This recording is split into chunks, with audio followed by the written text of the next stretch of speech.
Thank you, Professor Rainey, for your opening remarks.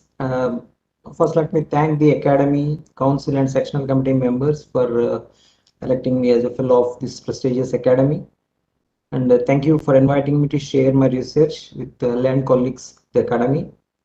I, being a radar meteorologist, work on these things at NARL. So I focus on the better understanding of microphysics and dynamics of clouds and precipitation. And we primarily focus on the high impact weather systems like thunderstorms, mesoscale convective systems, and then also macro scale variability of water vapor clouds and precipitation. And also we use radars to understand the boundary layer radars and towers to use the boundary layer process and their relation to the generation of convection. Then monsoon dynamics with a special emphasis on active and break spells. And then we recently started the GNSS meteorology. Of course, we also improve atmospheric probing techniques and radar signal processing for better understanding of the precipitation process. Today, I'm going to talk about one of the least explored research areas in India, that is the rain microphysics. So the raindrop actually reaching the Earth's surface undergoes a variety of microphysical process starting from nucleation, mostly through heterogeneous nucleation, and growing initially through condensation, and then later through collision coalescence, and then becoming a big raindrop, and then when it is during its drop descent also it undergoes several microphysical processes. I have listed several processes occurring inside the cloud and beneath the cloud. So our interest is mainly, our main interest is to see actually which of these processes are dominating in a particular region. To understand rain microphysics, we should have a measurement of raindrop size at the surface and aloft. So we have established at NARL several highly sensitive instruments which measure the raindrop sizes. And then also we have developed techniques to obtain height profiles of the raindrop size distribution, so that using these things we will try to understand what kind of microphysics is happening inside the cloud and beneath the cloud. So the raindrop size distribution, of course, is the fundamental property of rainfall. Of course, in addition to the understanding the raindrop growth and decay process, it is also required. There are several practical applications, and then to convert the radar refractive into rainfall relation, and then it is used extensively in the microwave remote sensing, radio communication, cloud modeling, and soil erosion studies.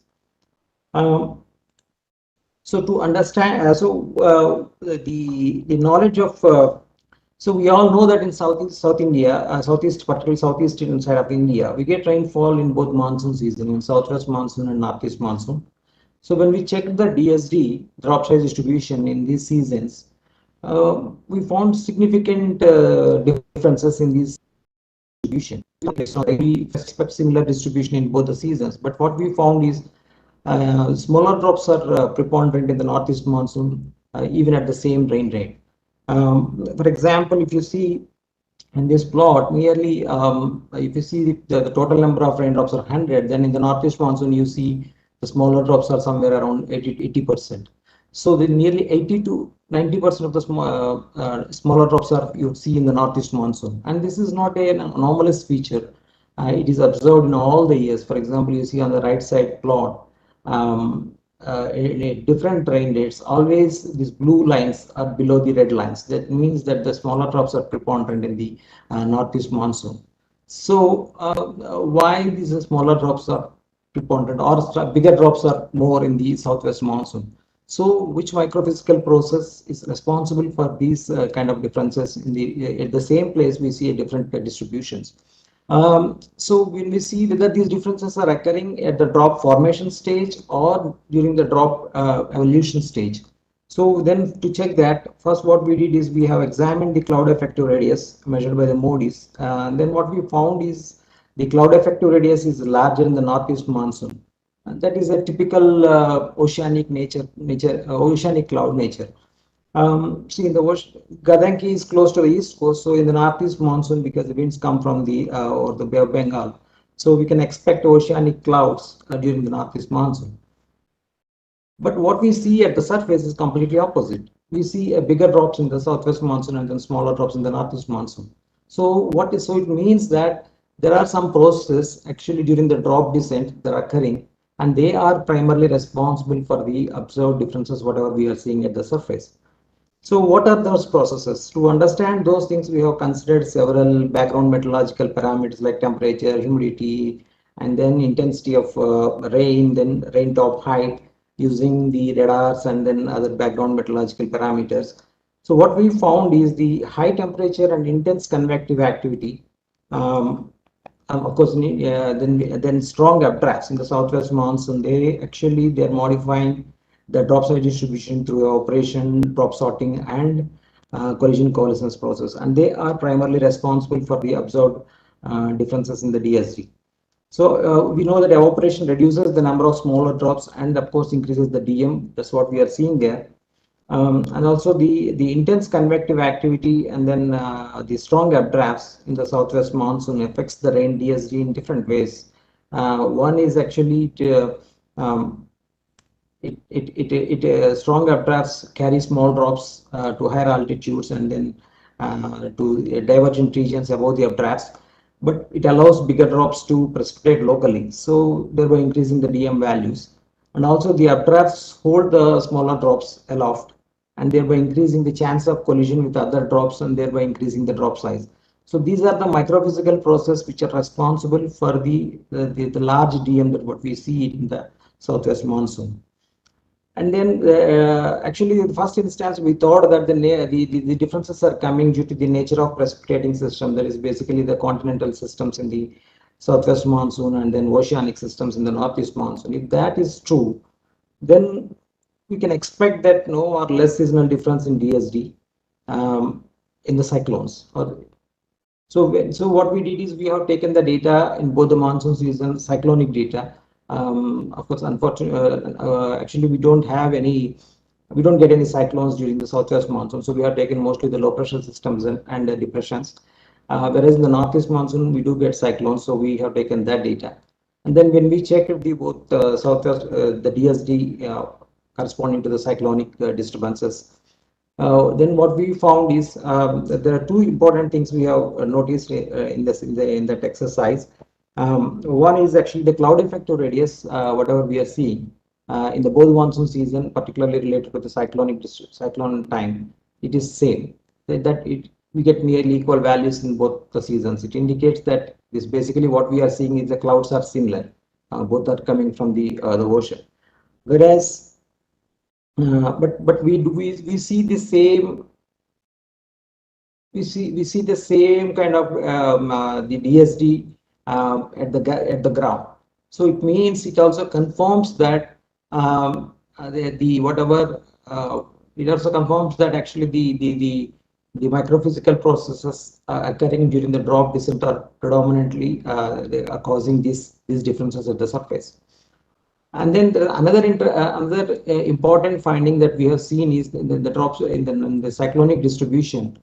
The cyclonic, we thought that the cyclones normally you see a bigger drops, but it is not true. That we have seen that mostly this in cyclones we see moderate drops are predominant in the cyclonic conditions. So this is another interesting observation we have seen during these cyclones. And then it is positive because we have two radars at NARI. One is highly sensitive to precipitation, and the other we get the background information. So using this information, what we have developed techniques to derive the raindrop size distribution. So you can see here the variation in the different drop sizes with respect to the altitude, and clearly, and then x-axis shows the number of drops, and clearly you see there is a decrease in the number of drops as you come down.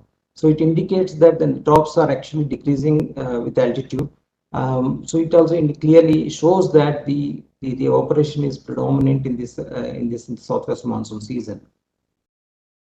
Actually, the stable isotopic analysis of rainwater is another promising way of getting microphysical information, because the isotopic fractionation of rainwater it depends primarily on phase changes of hydrometeors and evaporation.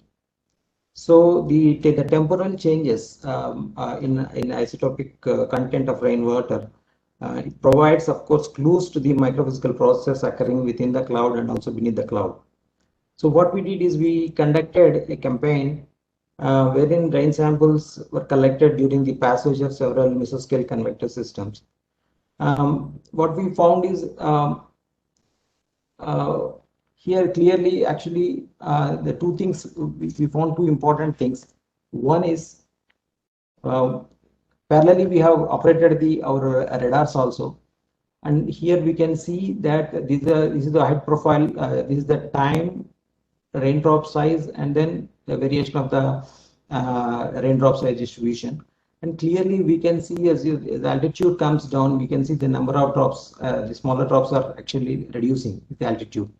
And it also confirms that evaporation is preponderant, is the dominant mechanism in the southwest monsoon season.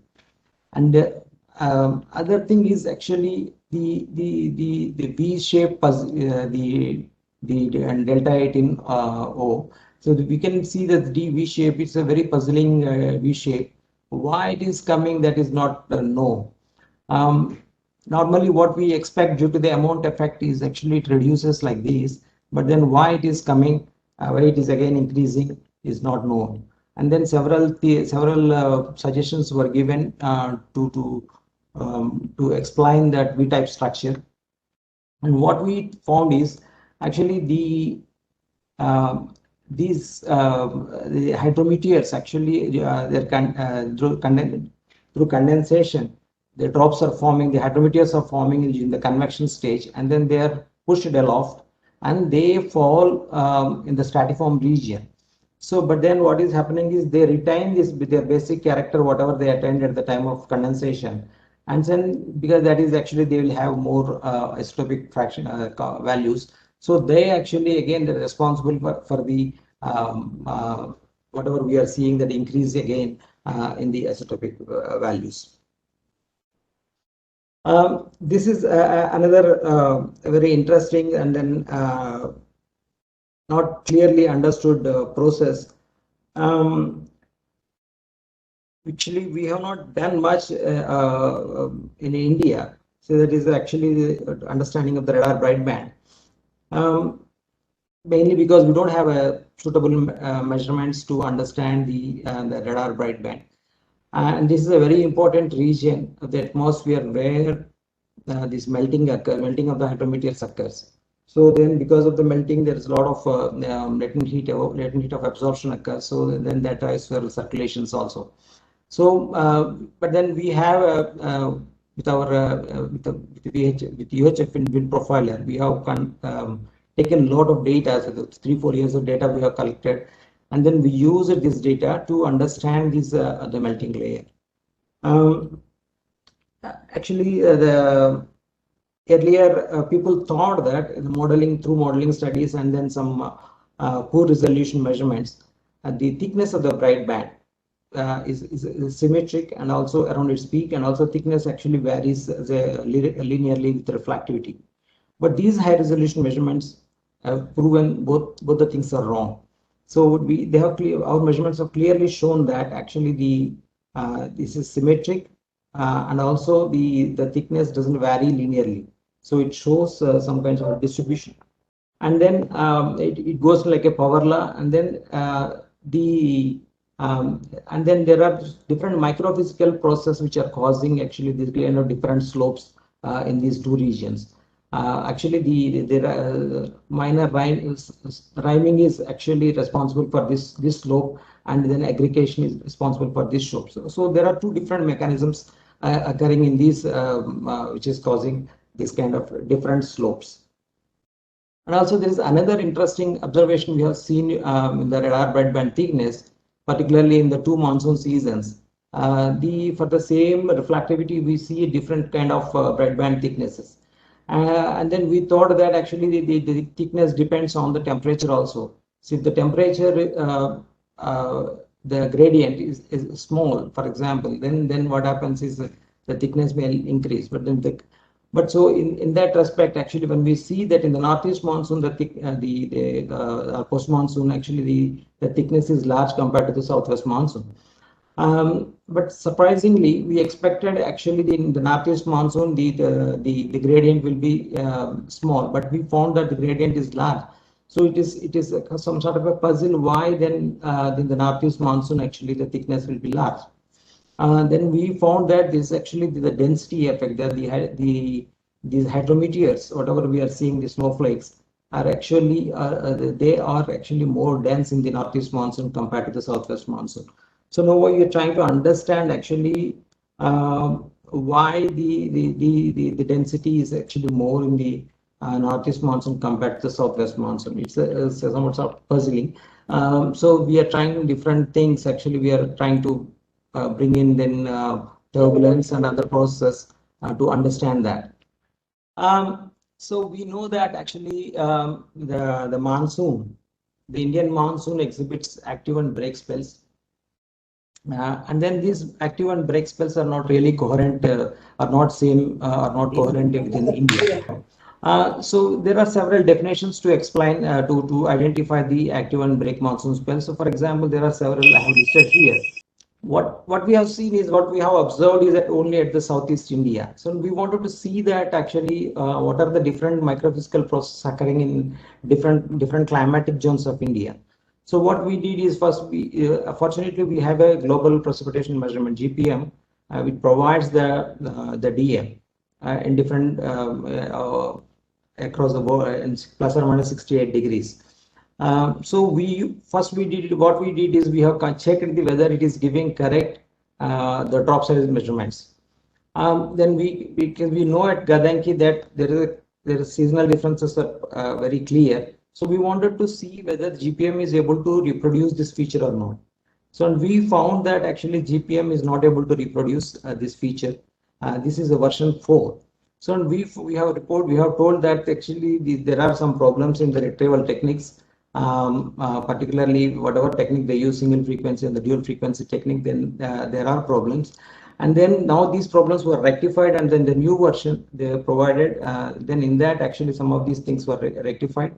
And then in the new version clearly shows that this is the drop size, median DM values, the average DM values in India.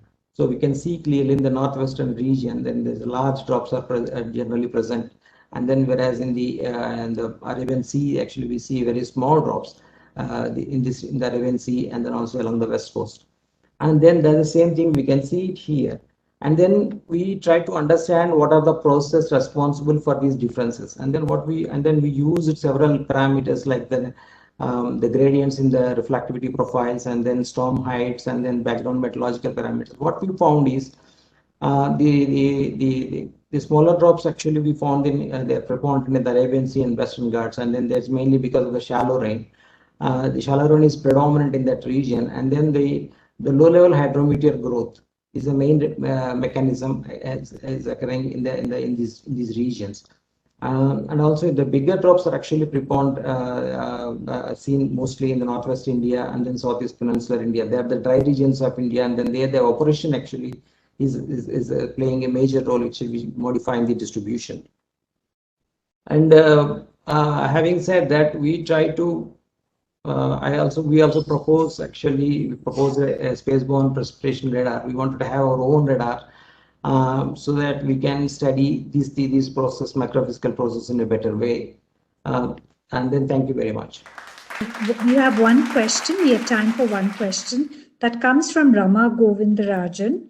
And she's asking, does the difference in cloud base altitude and cloud height in the two seasons contribute to the different DSD? Yes, it does actually.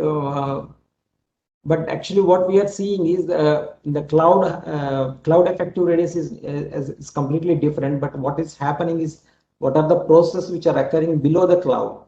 So they are the predominantly, they are the contributing factors for these, whatever differences we are seeing at the surface. And then they do, the cloud height has also matters. That's what I told that in the Arabian Sea and then Western Ghats, the clouds are very shallow in nature. and then that's why we see a very small drops in those regions. So the cloud height is actually very, very important.